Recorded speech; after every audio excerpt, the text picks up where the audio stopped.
Vector क्या बनाते हैं, एक सिंगल वेक्टर बनाते हैं जिसको ये इक्वल है 1 2 3 4। रेजोनेंस का प्रोसेस 2 स्टेप में होता है। इजीली बता सकता है कि कितना पानी है और वो इजीली उस पानी को मेजर कर सकता है। इसको मेजर नहीं कर सकते हैं तो इसलिए हमें इसको क्या करना पड़ता है, flip. Welcome to my YouTube channel. I hope you all are doing well. So today I am going to discuss about resonance in MRI. तो आज हम लोग पढ़ेंगे resonance in MRI. So let's get started. तो चलिए start करते हैं। इस वीडियो में हमने पढ़ा था how does MRI work, MRI कैसे वर्क करता है और उसकी हमें जो फाइनल इमेज मिलती है वो इन 4 स्टेप्स के थ्रू मिलती है। मैग्नेटिक फील्ड, रेजोनेंस, रिलैक्सेशन और इमेज रिकंस्ट्रक्शन एंड डिस्प्ले। तो हमने मैग्नेटिक फील्ड पढ़ा था प्रीवियस वीडियो में। मैग्नेटिक फील्ड में हमने पढ़ा था जब हम मैग्नेटिक फील्ड अप्लाई करते हैं तो अलाइनमेंट होता है, प्रिसीजन होता है और इस प्रिसीजन को हम कैलकुलेट करते हैं लार्मर इक्वेशन के थ्रू। हमने ये तीनों चीजें प्रीवियस वीडियो में पढ़ी थी। अब हम पढ़ेंगे कि जब प्रिसीजन होता है, हमने पढ़ा था प्रिसीजन कैसे होता है। जब क्या होता है, ये हाइड्रोजन न्यूक्लियाई है, ये क्या करता है, अपनी एक्सिस पर स्पिन करता है और जब मैग्नेटिक फील्ड अप्लाई करते हैं due to influence of external magnetic field, external magnetic field के इन्फ्लुएंस की वजह से इसमें क्या लगता है, टॉर्क लगता है। इसके इंट्रिंसिक एंगुलर मोमेंटम और due to influence of external magnetic field, इन दोनों की वजह से क्या लगता है, टॉर्क लगता है, जिसकी वजह से ये क्या करता है, प्रिसीज करता है और इसको बोलते हैं प्रिसीजन। मतलब कि एडिशनल स्पिन इसमें क्या होती है, जनरेट होती है और जिस स्पीड से प्रिसीज करता है उसको बोलते हैं प्रिसीजनल फ्रीक्वेंसी। इस फ्रीक्वेंसी को हम कैलकुलेट करते हैं लार्मर इक्वेशन के थ्रू। Larmor equation exact precessional frequency provide करता है हाइड्रोजन न्यूक्लियाई की है। प्रिसीजनल फ्रीक्वेंसी को लार्मर फ्रीक्वेंसी भी कहते हैं। तो ये जो प्रिसीजनल फ्रीक्वेंसी है, इसी प्रिसीजनल फ्रीक्वेंसी पर डिपेंड करता है रेजोनेंस का प्रोसेस। तो स्टार्ट करते हैं रेजोनेंस। रेजोनेंस क्या होता है? After applying magnetic field resonance का प्रोसेस होता है। रेजोनेंस मीन्स क्या होता है, transition of energy from one state to another state. जब एक फिजिकल सिस्टम में 2 डिफरेंट एनर्जी लेवल एग्जिस्ट करते हैं तब एक लेवल से दूसरे लेवल में एनर्जी का ट्रांसीजन होता है। दैट मीन्स कि एक फिजिकल सिस्टम है, उसमें एक में लो एनर्जी स्टेट है और एक में हाई एनर्जी लेवल स्टेट है। तो 2 लेवल एग्जिस्ट करते हैं तो क्या होता है, एक लेवल से दूसरे लेवल में एनर्जी का ट्रांसीजन होता है और इस प्रोसेस को रेजोनेंस कहते हैं। जब लो एनर्जी स्टेट से हाई एनर्जी स्टेट में ट्रांसीजन होता है, ये इंड्यूस्ड होता है एक्सटर्नल सोर्स के थ्रू। एक्सटर्नल सोर्स कौन सी होती है, आरएफ पल्स के थ्रू, जिसको ऑसिलेटिंग मैग्नेटिक फील्ड भी कहते हैं।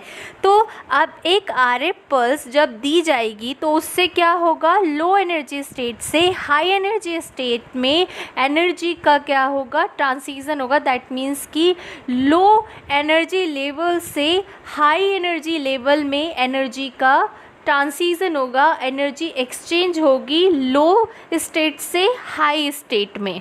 जब आरएफ पल्स अप्लाइड करते हैं तो प्रिसीजनल फ्रिक्वेंसी, प्रोटॉन की जो प्रिसीजनल फ्रिक्वेंसी होती है वो आरएफ पल्स की फ्रिक्वेंसी से मैच करती हुई होनी चाहिए, तभी वो एनर्जी को एक्सचेंज करेगा और इस फिनोमिनन को, इस प्रोसेस को बोलते हैं रेजोनेंस।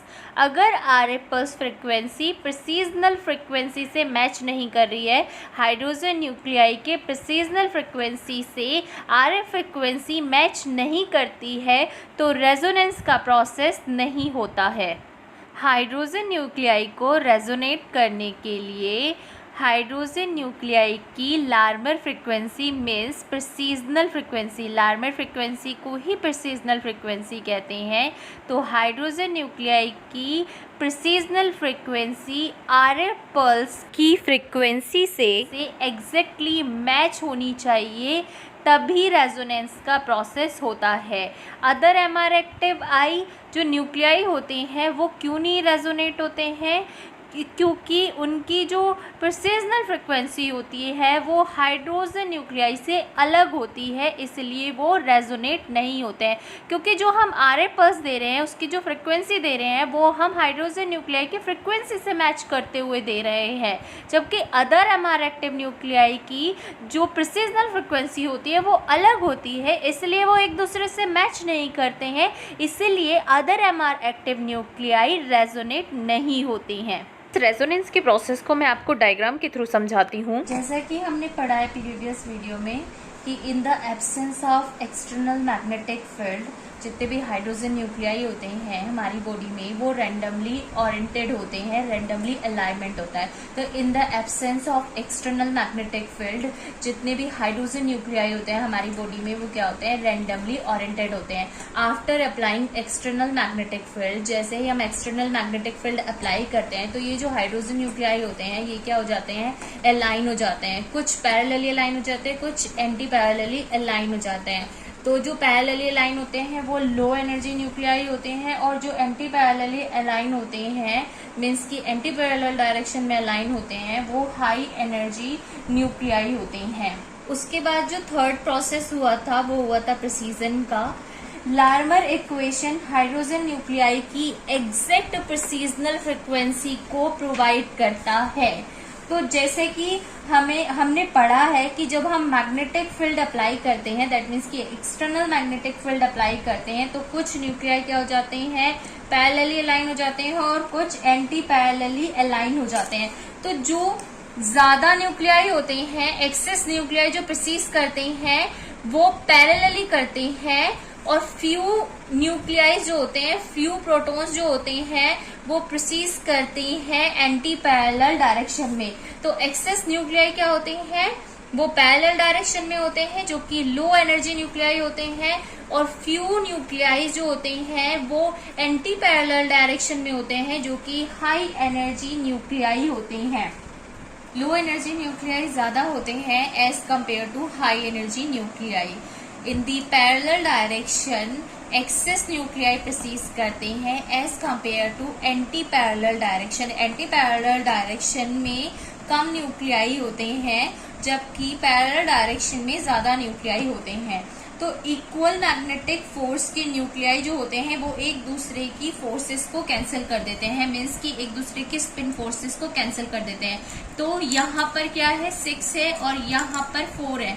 तो ये दोनों जो इक्वल होंगे वो इक्वल स्पिन फोर्सेस को या इक्वल मैग्नेटिक फोर्सेस को क्या करते हैं, कैंसिल कर देंगे। ये इक्वल है 1 2 3 4। तो ये इक्वल मैग्नेटिक फोर्स को या इक्वल जो स्पिन फोर्सेस हैं एक दूसरे की उसको क्या करते हैं, कैंसिल कर देते हैं और न्यूट्रल हो जाते हैं। बाकी जो बचते हैं वो कितने बचते हैं, 2 न्यूक्लियाई बचते हैं। फिर जो ये 2 न्यूक्लियाई बचते हैं किस डायरेक्शन में बचते हैं, इन द डायरेक्शन, कौन से डायरेक्शन में बचते हैं, पैरेलल डायरेक्शन में बचते हैं। फिर ये न्यूक्लियाई क्या होते हैं, एडअप हो जाते हैं, ज्वाइंट होकर NMB वेक्टर बनाते हैं। NMB को क्या बोलते हैं, नेट मैग्नेटाइजेशन वेक्टर। ये क्या करते हैं, 2 बचते हैं, फिर ये दोनों क्या हो जाते हैं, ज्वाइंट हो जाते हैं, एडअप हो जाते हैं, और एडअप होकर क्या बनाते हैं, एक सिंगल वेक्टर बनाते हैं जिसको बोलते हैं नेट मैग्नेटाइजेशन वेक्टर। और ये जो वेक्टर बनता है इन द डायरेक्शन, कौन सी डायरेक्शन में बनता है, लॉन्गिट्यूडनल डायरेक्शन में बनता है, इसीलिए हम इसको क्या बोलते हैं, लॉन्गिट्यूडनल मैग्नेटाइजेशन बोलते हैं। तो जो हमारा NMB वेक्टर बना है वो किस डायरेक्शन में बना है, लॉन्गिट्यूडनल डायरेक्शन में बना है, इसीलिए हम इसको क्या बोलते हैं, लॉन्गिट्यूडनल मैग्नेटाइजेशन बोलते हैं।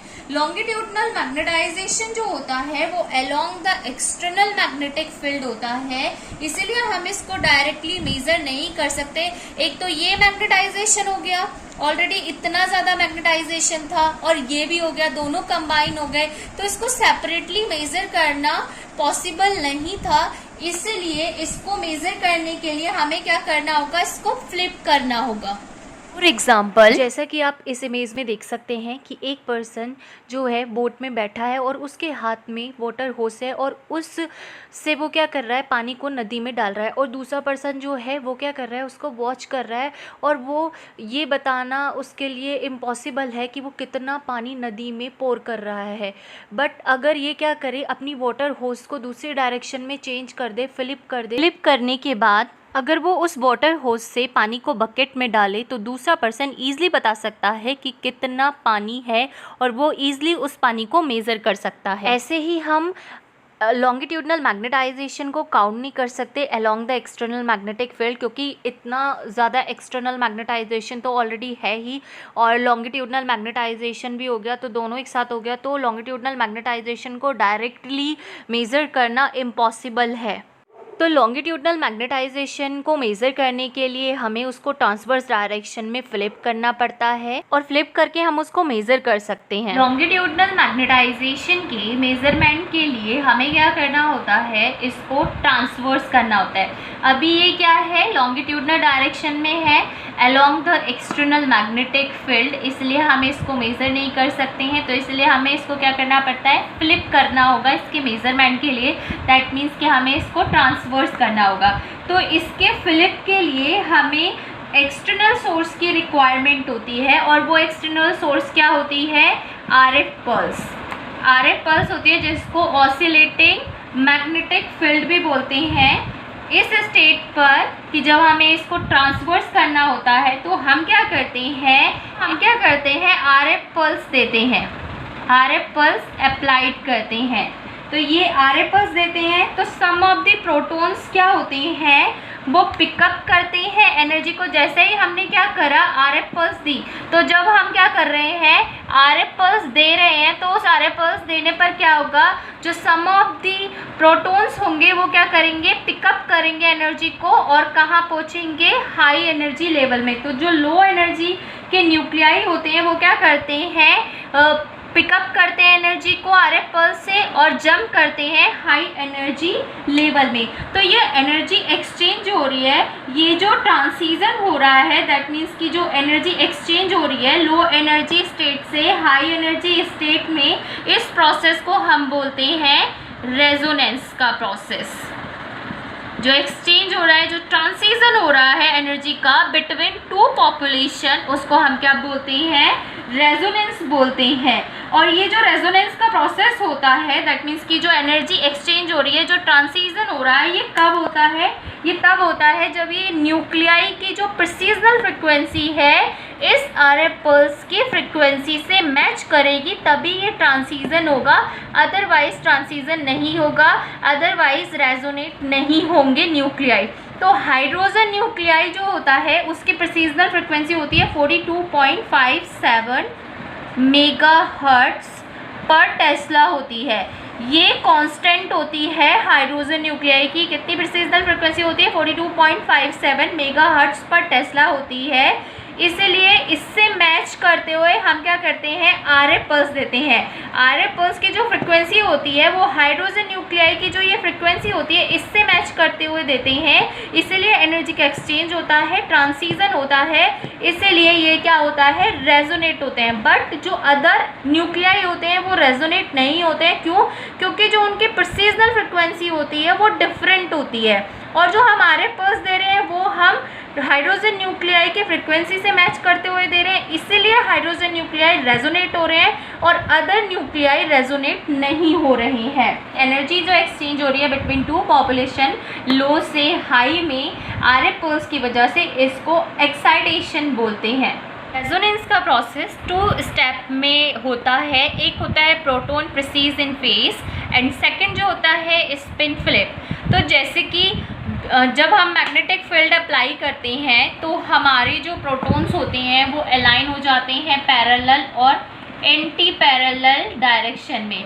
बट जो ये प्रिसीज करते हैं ये फेज में प्रोसीज नहीं करते हैं, आउट ऑफ फेज में करते हैं। मीन्स कि कोई इस डायरेक्शन में प्रोसीज कर रहा है, कोई उस डायरेक्शन में कर रहा है, कोई इस डायरेक्शन में कर रहा है, कोई इस डायरेक्शन में कर रहा है। अलग अलग डायरेक्शन में प्रोसीज करते हैं, रहेंगे पैरेलल डायरेक्शन में, बट जिनका प्रोसीजन होगा वो फेज में नहीं होगा, वो आउट ऑफ फेज में होगा। मतलब कि एक डायरेक्शन में प्रोसीज नहीं करेंगे, अलग अलग डायरेक्शन में प्रोसीज करेंगे। जैसे कि ये इस डायरेक्शन में प्रोसीज कर रहा है, ये इस डायरेक्शन में कर रहा है, ये इस डायरेक्शन में कर रहा है, ये इस डायरेक्शन में कर रहा है। बट जब आरएफ पल्स अप्लाई करते हैं तो आरएफ पल्स अप्लाई करने की वजह से क्या होता है, जो आउट ऑफ फेज जितने भी न्यूक्लियाई होते हैं वो सारे के सारे प्रोसीज करते हैं आउट ऑफ फेज में। तो जैसे ही हम आरएफ पल्स अप्लाई करते हैं ये सारे इन फेज में प्रोसीज करने लग जाते हैं, सब एक ही डायरेक्शन में क्या करने लग जाते हैं, प्रोसीज करने लग जाते हैं। एक स्टेप तो ये हो गया रेजोनेंस का। सेकंड स्टेप होता है